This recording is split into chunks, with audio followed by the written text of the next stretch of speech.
welcome to our Grand Prairie Kids Part 1 at the Museum of the Grand Prairie in Mahomet. Today we're gathered in our one-room schoolhouse to investigate cooking artifacts from a log cabin. 150 or so years ago, when the settlers were here, most of them lived in a small one-room log cabin. Instead of a kitchen, they had a hearth, similar to a nice fireplace.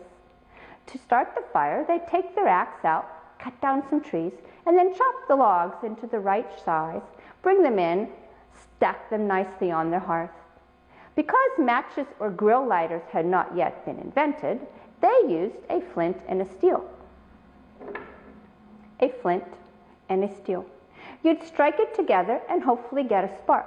It's a lot harder than we think, so let's see if we get lucky today. There, we got some sparks. And eventually, your fire would be roaring. Sometimes settlers had a fancy stove like this. They could open the door, stack their logs inside, close the door, and it would cook delicious meals too. This is a spider skillet. It was made from iron by a blacksmith. It had 3 feet on the bottom, so that when you had your food inside, you would be ready to put the lid on and set it down to cook.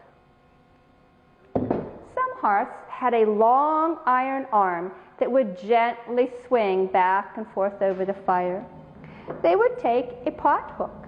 They could hang it on the arm and then hang their pots and pans from there. If they wanted it very hot, they could swing it over the fire, and when it was done, they could let it warm while the rest of dinner was cooking. Most children that lived in a log cabin went to a one-room schoolhouse like this, and they always took sack lunch. They could have a metal, a wood, or even a leather container. Bread and butter sandwiches, apples, and dried meat were pretty popular. They could also have picked carrots or green peppers from the garden. In the wintertime, you might bring a raw potato. When you got to school, you'd take it out and set it right here on the top of the stove. And what do you think you'd have by lunchtime? You're right, a delicious hot potato. Log cabins and one-room schoolhouses all had water buckets instead of sinks with faucet and spigots. One of your every morning jobs would be to take the buckets to the creek or the well, bring it back for drinking.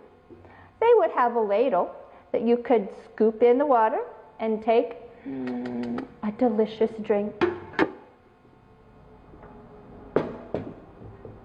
Now we're going to play a guessing game with our last artifact. So I need you to zip your lips and throw away the key and keep that answer tucked tight up inside your head.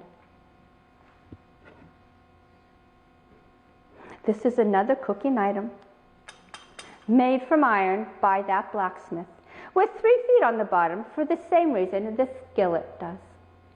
Well, if I opened up a can of soup and poured it in here, it would run all over the hearth and it would get hot, but it would be so disgusting I would not want to eat it. So this is not meant to cook soup.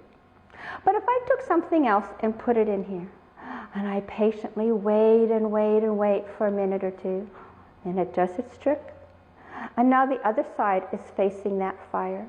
And pretty soon I take it out, and I have 2 lovely golden brown sides. When I was your age, I liked to spread butter on it and sprinkle some cinnamon sugar, although you may prefer jelly or peanut butter. So if you know what it is, on the count of 3, in a whisper, you can say it with me. 1, 2, 3. You're right, it's a toaster. An old kind of toaster. Your toaster turns bread into toast. This toaster turns bread into toast. Yours works with the electricity. This one works with the fire. I have certainly enjoyed sharing my artifacts with you in the schoolhouse today. I encourage you and your family to go explore your kitchen and see if you can find some other similarities and differences between log cabin cooking and 2020 cooking. I'll see you next time on Grand Prairie Kids Part 2.